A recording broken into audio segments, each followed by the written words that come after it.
4 ондықты артқа тастаған орынша тіршілікте де дәл осылай алабұртып асып саспап еді. Ел емес Рамазанұлымен ғұмырында бірінші рет беттесіп креслоға маңғаз отырып, оның қою қара шашына алғаш рет абайлап тарақ тигізіп, алақанмен уыстап ұстайтындай көңіл алып ұшып орнына түспеді. Тіпті 3 айлық шаштараздар курсында оқып жүріп, тәжірибеден өтуге барып, бірінші клиенттің шашын қырт еткізіп қиғанда, жан дүниесі бұлайша толқып қатты қобалжымап еді. Асқазанын да қоса сыздап, кейде құлағы шыңылдап, жүрек тұсы да шаншып қояды. Не де болса айтамын, бітті. Ол 63-те, мен 40-тамын. Ол басқа облыста, мен елімдемін. Мен де адамша өмір сүріп түтін түтетуім керек. Ана болуым. Осыны ойлағанда мүдіріп қалды. 40-тан асқандар да бала туып жатыр ғой. Қойшы, нағашымның әйел 50-ден асқанда туды. Мен бірақ аналық мүмкіндігімнен айырылып қалған жоқ бекенмін. Орынша үстіне қара көйлегін іліп, бетіне опа жағып, ерін шиеде қылып бояп, тым әспеттенбей-ақ қарапайым күйде кездесер жерге жетті. Кешікпес пе екен, кім біледі? Мен ешқашан кешікпеймін. Ол облыстық әкімшіліктің алдына келгенде қара джип қасына тақау тоқтады да есік ашылып, ішінен әкімнің көмекшісі шықты. Мінгізіп алып таныш жолмен тартып отырды. Бұл жол тау етегіне апарады. Осыдан 20 жыл бұрын осы жолмен алғаш жүргенде қыз боп барып, әйел болып қайтқан. Онда елеусіз Рамазанұлы обкомның бірінші хатшысы болатын. Өзі жұмысты жаңа бастаған обкомның шаштаразы. Бір-ақ рет шашын алдырып, сақал мұртын бастырған адамның қонаққа шақырғанына қатты таңғалды. Бәлкім сақал шашын алатын болармын деген әдегенде. Бірақ онда ескерту болмады. Құрал саймансыз құрқол шықты. Тау етегіндегі саяжай дегені Даңғарада 2 қабатты үй екен. Бірінші қабаты кеңсе сипаты мәселе шешетін орында, екіншісі жатын орын, душ бөлмесі, кинозал секілді эстетикалық мәні бар құндылықтар. Бірден екінші қабатқа көтерілді. Бірінші хатшының көмекшісі шешіндіріп, киімін іліп, жаюлы дастарханға келді. Шеу ғана. Шайды де көмекші дайындап, дайыштан бетер зыр қағып жүр. Сып-сидам жігіт еркек басымен әйелдің тірлігін майысып мінсіз атқарады екен. Шайды мен құяйын дегенде елеусіз Рамазанұлы. Дұрсақ, жарқын сен таңертең кел деп көмекшісіне рұқсат беріп, шайнектің құлағын қызға ұстатты. Тағам толы үстел басында екеуі қалды. Дастарханда құс сүтінен басқаның бәрі бар. Бұл көрмеген балық пен уылдырық, оралған кәмпитпен, ашық-шашық жатқан кәмпиттің неше түрі, қызыл мен жасыл жапырақтың бейнесі өрнектелген тіске жұмсақ топ-томпақ торт. Құйған шайың тәтті екен деді обком басшысы кішкентай баладан тілін шығара сөйлеп. Маңдайым тершіп қоя берді ғой. Мә өзіне деп күміс тостағанда бірінің үстіне бір өрмелеп шығып жатқан шоколад кәмпиттің қабығын аршып ұсынды. Шайды енді мен құяйын, сен қонақсың ғой деп түрегеп орын ауыстырып төрге оздырды. 20-дан енді асқан балаң бой жеткен ләм деген жоқ. Бұрын бір-екі рет көрген кісінің қарапайымдылығына тәнті болды. Шай қойғанда қолдары дірілдемеді. Шәйнектің тұтқасын ұстау қайшы мен тарақ ұстаудан қиын емес. Депутат орталық комитетінің мүшесі Делек секілді биік мәртебелі адамдардың шашын алып сақал мұртын басу ептілікті қажет етсе, ып-ыстық шәйнектің иіліп келген тұтқасы қолға икемді. Бұған еш қиналмады, асып саспады. Қол күші де жетіп жатты. Тек бір таңғалғаны жетінде өзін неге шақырды екен. Көмекшісі қазір жұмысқа кел деп үйіне телефон шалды. Келген бетте осылай қарай алды да қашты. Мен сенің қолыңды бірден ұнаттым. Қолың сондай жеңіл екен. Сол байқауда бірінші орынға 2 адам таластыңдар. Біреуі бір кексе неміс әйел. Мен бізге өз ұлтымыздан болғаны керек. Қазақ қыздарын эстетикалық кәсіпке баулу керек. Бірінші орында Орынша Қамысбаевнанікі деп отырып алдым. Рахмет деді баяу ғана. Іш енді, мен құйған шайдан іш. Ой құдай-ай, маған обкомның бірінші хатшысы өз қолмен шай құйып беріп отырма деп, Орынша өз көзіне өзі сенбей шайден бір ұрттады. Осы өңім бе, түсім бе? Сені біраз іздедім. Қалалық автовокзалда істеп жүр екенсің. Шұғыл алдырыңдар, обкомның шаштараз өзіміздің қаракөз болуы керек дедім. Елеусіз Рамазанұлының айтқанының бәрі рас. 3 айлық курсты бітіріп байқауда бірінші орын алып қалалық автовокзалға шаштараз болып орналасты. Бір күні қалалық тұрмыс қажетін өтеу комбинатының директоры шұғыл шақырып, обкомға еріп кеп, іс басқарушысымен жүздестірді. Ол шаштараз бөлмесіне бастап келді, таныстырды. Өзінің дұрыс киініп жүру керектігін, жұмысқа ешқашан кешікпеуін, кейде түнде де қалып қоятын кездер болатындығын, обкомның бюро мүшелері мен бөлім меңгерушілерін және олардың көмекшілерінің сақал шашын алатындығын тәппіштеп түсіндірді. Қолына бірінші кезекте бір пачка ақша ұстатты. Бұл 300 сом екен. Ертең бірінші келіп сақал шашын алдырады. Ол кісі Мәскеуге жол жүреді. Съезге делегат, өте ұқыпты бол деді. Кешкі 6-дан кейін 2 сағат күтті. Қарны ашып асқазаны шырылдады. Дәмхана жабық. Көшеге шығып келуге тіпті болмайды. Көмекшісі еш қайда кетпе, елеусіз Рамазанұлы сақал шашын алдырады. Ертең жол жүреді деп тағы бір ескертіп, телефон соқты. Бір мезет көмекші, отырсың ба деп хабарласқанда отырмын ғой. Сағат 8-ге тақады, қарным аш адам тоқ адамға қалай қызмет көрсетеді деп айтып салды. Сірә аштық не жегізбейді, тоқтық не дегізбейді деген сөз осындай жан қиналыстан шықса керек. Сол-ақ екен, жапалақ көз Сидам көмекші сымышып атылған тоқ шайнек пен кәмпит, печенье тұтастай бір қорап торт әкеліп берді. Шайнек басы бүтін сенікі, шай қойып ішесің деп ескертті. Торт жеп, тойыңқырап қалған кезде көмекші алды. Хатшы артта кіріп келді. Жұмсақ креслоға жайғасқан жас шамасы 40-тардағы кісіге қандай үлгіде алайын деп шаштараздың дәстүрлі сұрағын қойды. Қысқа шаш, Мәскеуге кетіп барам ғой, сосын өзіңе ұнағанын жасай бер. Партия совет қызметкерлеріне селдір селкеу жоқ, құлақты ашқан қысқа шаш үлгісі тән әр түрлі үлгі, басшыны тойған қоздай монтитіп көрсетеді. Елеусіз Рамазанұлы, сақал мұртыңызды алайын ба? Ал, өзің сұрап тұрғанда, қош исаңқыған көбікті көпірште жағып ат жақты бетті әп-сәтте тазарт, соңынан майда жұмсақ алақанмен бет жылтыратқышы Исмай сүйкеп әр түрлі гүлдердің жиынтығынан жасалған әтір бүрікті. Енді Мәскеуге ұша беруге болады деді, креслодан тұрып жатып. Елеусіз Рамазанұлы маңдайы ашық, қырғи тұмсық, жуан мойынды нағыз еркек тұлғалы азамат екен. Мана аққа оранып отырғанда айнадан көздері түйісіп қалып еді, абдырап құлақ түбіндегі шашы қайшының ұшымен сәл ауырта қырықты. Соны байқаған ел ағасы айнаға тура қарамай көз арбасып қалар сәтте жанарын төменге салды. Құлақ пен танау ішіндегі тікіреген қылқыбырды түгін қалдырмай қырқып тазалау шаштараздың саусақ ұшынан қалмайтын ұсақ түйек болғанмен ұқыптылықты қалайтын міндет. Ол шүкір айқайшының үшін шебер пайдалану қажет. Адамзаттың осы екі мүшесін өте сезімтал қылып жаратыпты. Тіпті тиіп кетсең қытығы келіп тез оянатын нәзік мүшесі осы екен. Сондықтан әрсақ, әрі абай болу ұстаздың аузынан талай естіген. Арада 15 күн өтіп Мәскеумен келісімен түн жамылып тау етегінде тағы да кездесті. Хатшының қолынан шай ішкені орыншаны таң қалдырып тәнт етті. Сосын әркімнің бас болмысын есте сақтау шаштараздың бір ерекшелігі болса, ат жақты бетке біткен сопақша келген қасқабас сөзінің мәңгесінде. Үйің жоқ қой деді. Тағы бір кесе шай құйып беріп, жатақхана, өз үйім. Иә, газетте осындай рубрика бар, үйде орденде болады, тек жақсы жұмыс істеп, шеберлігіңді шыңда. Айтпақшы біз неғып отырмыз, шарап ішпей. Сен шарап іш, мен коньяк ішкейін, Мәскеудікі, съездікі.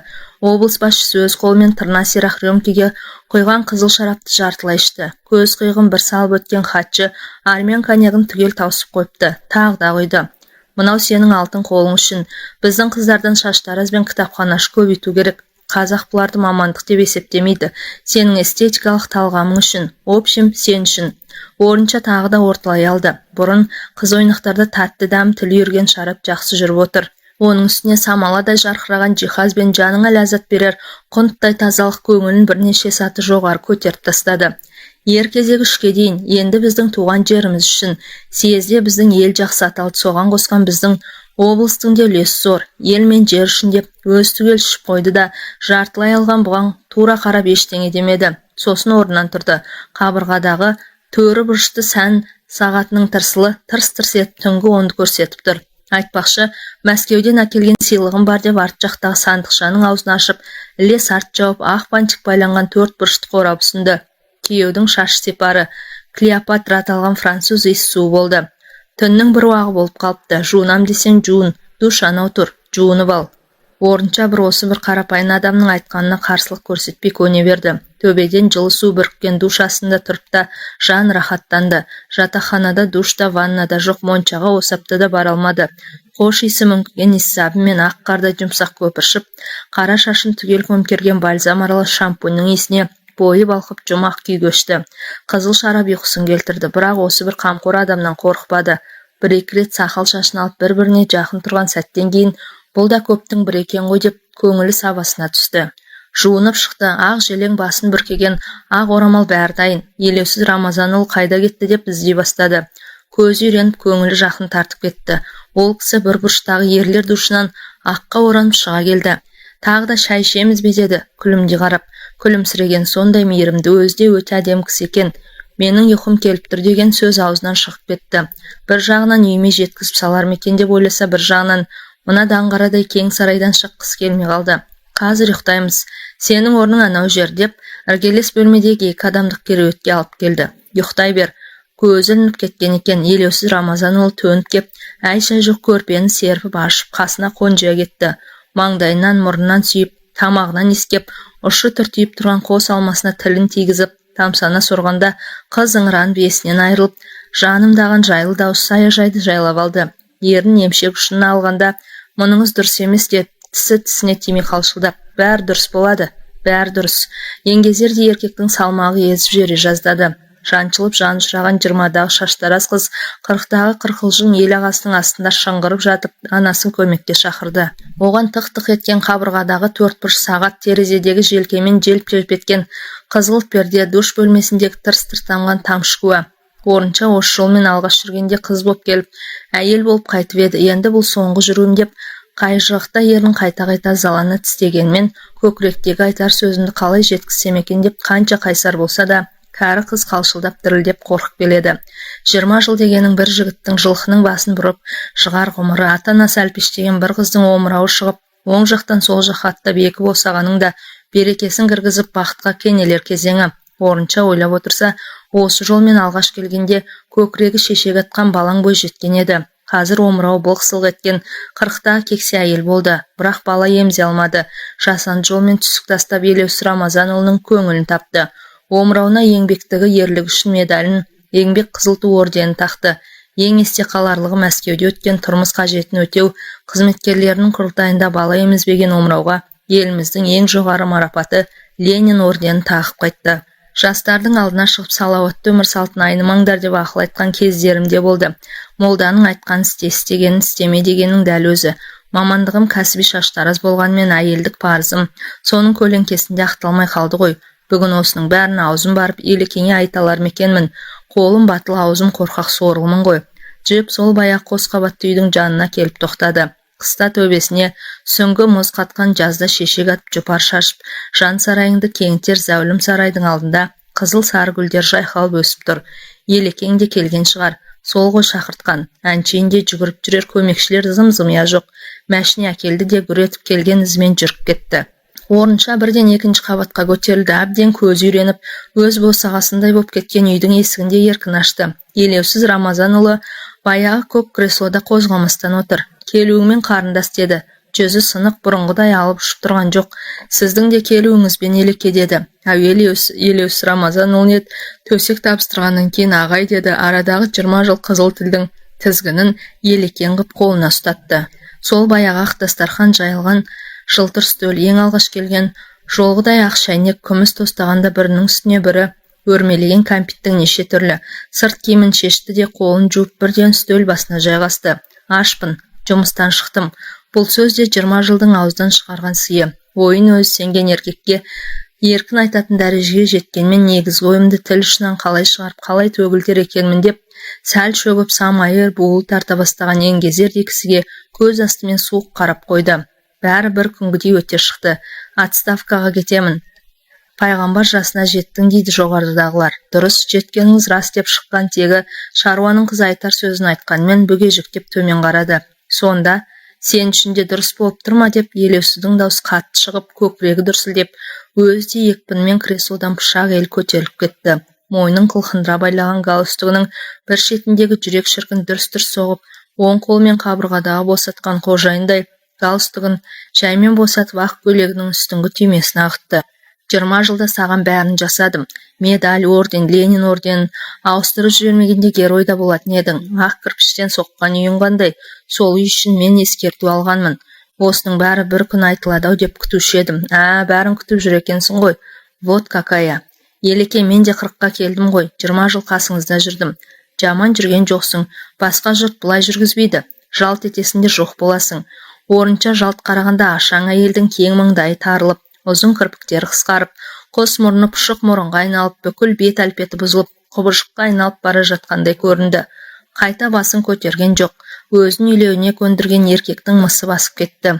Бұрын бір қарағанда үн-түнсіз бәрін түсініп, ығына жығылып, ыңғайына көне беретін.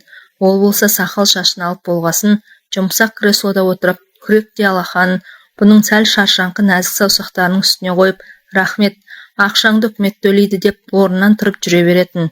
Бұл екеу ара көрісіп жүрген 20 жылдағы сезім қылының қоғамдық орнында дірілдей шертілу еді. Неге үндемейсің? Менің де сізге айтарым бар. Не айтасың? Тұрмысқа шығам. Кімге? Журналистке. Жалаң аяқ журналистке ме? Өзің де сөзге құмар едің. Жалаң аяқтар көбейген заманда жалаң аяққа шығып жетісерсің. Менен жалықтың ба? Елеусіз тағы да бір түймесін ағытып, галстугын төмен тартты. Сәні кетіп салбыраған, қап-қара шүберек қозғалса, қозғалып шалқайса, көкірегіне жабысып, жанына серік жалғыз өзі болып тұрғандай. Менен жалықтың ба? Кететін күнімді алдын ала есептеп жүр екенсің де. Әкімшілік информацияның ошағы ғой. Бұрыннан айта алмай жүргенмін. Бұрыннан сонымен сыбайлас педің. Мен білмекпін ғой. Білгенде сыбайлас жемқорлықпен күресетін комитетке айтар едік. Мен жемқор емеспін. Сен де обкомнан аларыңда азалған жоқсың. Ол жалт қарағанда сұлу әйелдің өң жүз тағы да құбыжық кейіпке түсіп, бұзылып бара жатты. Жарайды, суға түсіп алайық, душқа түс. Ой Аллай, осыдан 20 жыл бұрынғы сөзін қайталады. Бірақ онда душқа түсіп ал деп жұмсақ рауышпен сөйлеп еді. Бүгінгі мәнерінде ызаның сызы, өшпенділіктің салқыны бар. Қызмет қолдың кір екенін осылай ойламайды екен ғой. Тағынан түскен күні қалшылдап шыға келеді. Ол сарылдатып су ағызып жатқанда бұл тысқа шықты да, қою түнге малынып, ай сәулесі ғана сұлу бейнесін аспанмен тамашалап тұрған гүлдердің арасымен өтіп, кең қақпаны қинала ашып келген жолына түсті. Бұл жол жаяу қайтты. Қаладан 10 шақырымдай жолға табан ізін қалдырып, жүрегі өрекпіп жалғыз кетті. Артынан келер, қол көтерер көлік жоқ. Бұл бір өмірден бөлініп қалған бейсеует жол. Бұл жолмен тек облыстың бірінші басшысының ғана көлігі жүреді. 10 шақырым тек қара табанның қаржымнағаларын орынша біледі. Оны тұрмысқа шықпақшы жігіті Тұрматтың бейнесі алға жетелік беледі. Бүгін хабарласам деп еді, іздеп жатқан шығар. Онымен танысқалы да 1 жыл болыпты. Шаштараздың облыстық байқауында екеуі әділқазы болып бірге отырған. Облыстық газетте істейтін журналистің аты жөнін сырттай білетін. Ол да Ленин ордені Шаштараздың атына сырттай қанық. Екеуі осы кәсіптің қыр-сыр хақында көп сөйлесті. Тұрмат тіпті Шаштараздар тарихына жетік. Бұл білмейтін жайттерді біледі екен. Елекең душтан шықты екен. Ол кісі жақсы омылады, сосын мені іздейді. Қалаға звондар, кімге звондайды? Бұнда қазір оның сөзі жүрмейді. Бұрын басқа қаладан ұрын келгенде менің келгенімді ешкім білмеуі тиіс деп өзіне де бұған да қатаң қырағы талап қоятын. Бұның аузының беріктігіне сенеді. 20 жылда иненің жасуында із қалдырған жоқпын деп ойлады ғой ол өзін. Ал Орыншаның Елекең білмейтін бір сыры бар. Ол басқа облысқа ауысып кеткесін, Мәскеуден обкомға шұғыл тексерумен бір инспектор келген. Түн жамылып Тәттіху құшағында жатқанда телефон шырыл оятты. Сосын қоян жүрек көмекшінің бірі үйіне келіп, сізді бірінші іздеп жатыр деді. Тез-тездеп қалш-қалш етеді, киініп шықты. Сөйтсе бір күн бұрын сақалын қырғызған мәскеулік қонақ қызып отырып, обкомның Шаштаразы қандай әдемі деп тамсанып есіне түсіріпті. Сол бір сөз аузынан шығуы мұң екен, сізбен бірге қасыңызда отырса қалай қарайсыз деп құрақ ұшыпты бірінші хатшы. Қарсы емеспін деген бір ауыз сөзден кейін көмекшісі обкомның ақ кірпіштен соғылған ақ шаңқан үйіне қарай құстай ұшып өзін көптен жүрмеген кәнігі жолмен саяжайға жеткізді. Қонақ көзіне ұйқы тығылып әлсін-әлсін езуін керіп, есінеген кезде бірінші хатшы біз қозғалайық деп мәскеуліктен рұқсат сұрады. Сіз демалыңыз, Шаштараз қажет болса қасыңызда қалады. Ол шығып бара жатқанда оңаша шақырып алып, неге тастап бара жатқаныңды білесің ғой деді, қабағын түйіп. Ертең сөз көбейіп жүрмесін. Мәскеулік инспектор душқа түс деп те айтпады, бірден бас салды. Тілге келтірмей не болғанын өзі де білмей, отанымыздың жүрегінен келген тексерушінің зілдей салмағының астында таң атқанша шаншылды. Ертеңіне жұмысқа бармады, әуелі Шаштараздың келмей қалғанын арнайы біліп, сосын қонақтың кешіккеніне сүйініп, әуелі өзіне өзі, сосын өзінің алдындағы Елемес Рамазанұлының мәрттігіне қатты риза болды. Шаштаразын бірге алып жүретін қолбасарлар болған, қазір сондай хатшылар бар. Елекең мәрт тіпті жомарт екен. Әйтпесе өзі тәрбиелеген мынандай Анжеликаны көз қиып тастап кету дегенің хатшының алғысы да құпиясында ішінде қалды. Осылай ұлттар достығына біз де үлесімізді қосқанбыз. Елекеңе осының бәрін ескерткенде не істер еді? Мәскеулікке аузын аша алар ма еді? Қайдан шықсын ондай ерлік? Соның алдында сілейіп отырғаннан басқа не бітірер дейсің? Көп болса өзінің орнына келген хатшыны сыртынан сілейтіп бір боқтар. Бұлардың жігіттікке бір сәтке жуылып кетеді ғой. Ол ай қараңғы астында ерін қайта-қайта тіселеп, қайрылмай кеткен жастығын қия алмағандай ішін ыза кернеп, даңғыл жолдан иіліп, басталған жалғыз соқпаққа қарай бұрылды. Елекең іздесе таба алмай қалсын. Бұл соқпақта қалаға апарады. Оны Тұрматтың сүйкімді бейнесі алға жетелей берді. Қаншама рет телефон соққан шығар. Екеуі ара көп әңгімеден кейін бір күні газеттен басқаға бақыт сыйлаған деген очеркті көрді. Бұрын өзі туралы талай жазылса да, Мына жазуға Орыншаның жүрегі елжіреді. Мөлдір құдыққа үңілгенде жанның терегіне үңіліп, жан сезімін ашып көрсетіпті. Бақыт деген не деп сауал қойып аяқтапты очеркті. Мен үшін бақыт дегенім өзгеге әсемдік сыйлау, өзгенің көңілінен шығу, оның шаштары айнасынан өзін көріп, орындықтан риза болып тұруы. Бәрі рас, сұрағаны да айтқаны да рас. Бірақ адам бақытты басқада емес пе? Әйел бақыты жар сүю, бала табу, оны тәрбиелеу. Тұрмат бәрін емеурінен білдіріп тұр. Өзі де бақытын таба алмай жүрген жігіт екен.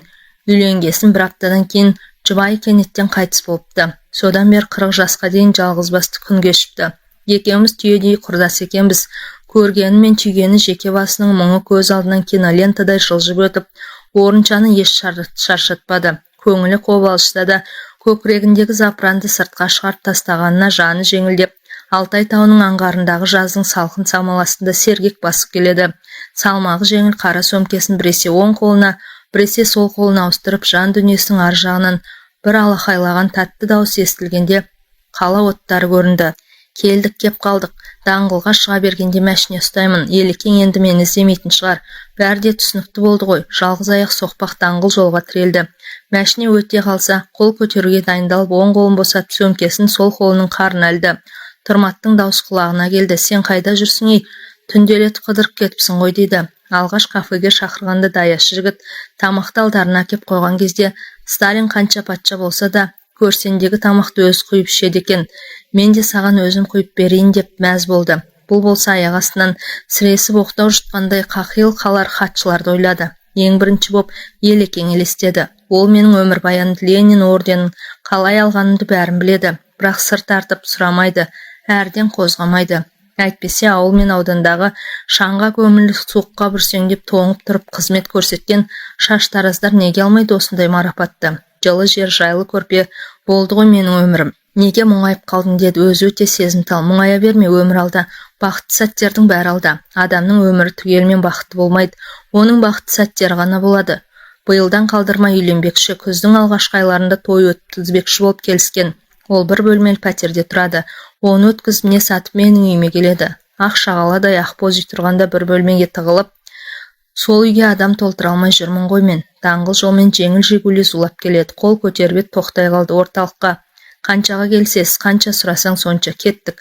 Мәшіне ақшаңқан зәулім үйдің алдына кеп тоқтағанда теледидарға қараудан көз талмайтын жүргізуші жігіт жолаушы әйелді шырамытқандай болды. Сіз атақты шаштараз Орынша Қамысбаева емессіз бе деп сұрағысы келді де әдеп сақтап тілін тістеп қалды. Кірген бетте телефонның нөмірі ажыратқанша үңілді. Тұрмат 1-2-3-4 рет соғыпты. Қазір бейуақ, ыңғайсыз болар. Таң атысымен өзім хабарласам. Жүрегі алқынып аузына тығыла берді. Сол қолының тамырын ұстады, бүлк-бүлк. Жүрегіне жұмсақ алақанын қойды, дүрс-дүрс. Телефон түбіндегі ақ креслоға шалқайды. Екі қолы көтертпей, он саусағы қимылсыз салбырап қалды. Телефон шыр етті. Қолын көтеріп тұтқаға жеткізе алмады. Тағы да шыр-шыр. Тұрмат қой мынау. Бар күшін сарп етіп серпіліп барып, нәзік алақанын тұтқаға тигізді. Бұл қалалық полициядан бізге Қамысбаевна Орынша керек. Аузынан жылымшы қан ытқып кетіп шалқасынан түсті. Қызыл қан кезерген ернін жуып шайып, төмен қарай тырс-тырс тамшылап тұр. Түн ортасындағы естілген дөрекі дауыс әбден шаршап келіп, талмасы ұстаған жүректі жарып жіберді. Екі аяғынан тік тұрып, адамдарға қызмет еткен шаштараз емен жарқын бір дем алайыншы деп бойын кеңге салғанда өзінің ақ креслосында аузы ашылып, шалқалаған күйі таңылды. Таң атысымен үйіне, сосын жұмысына телефон соққан Тұрмат жауап ала алмады. Асығып-сүгіп үйінің қасына келгенде, есік алдына кіріп шығып жүрген бейсеует адамдарды көрді. Бұлар бүгінгі әкімшіліктің төменгі буынының жандай шаптары еді. Не болды деп сұрады алғаш кездескен біреуінен. Сіз кімсіз? Жақын танысымын. Шаштараз өмірден қайтты деді жайбарақат. Жақын таныс болсаңыз, туған туыстар қайда? Хабар беру керек. Тұрмат ішке кіруге әрекет етті, бірақ полиция жібермеді. Мәйітті моргке әкеткелі жатыр. Моргтен келгесін ғана көресіңдер деп көкірегін итереді. Тұрмат тілін тістеп тұрып қалды. Содан Орынша Қамысбаевна қала шетіндегі мұсылман бейітіне жерленді. Ленин орденін қызыл масатымен көмкеріп, облыстық өлкетану мұражайына іліп қойды. Астына атақты шаштараздың қолы тиген қайшысы мен тарағы, жансыз бейнесі табылмады. Марқұм жадырап отырып, суретке де түспеген.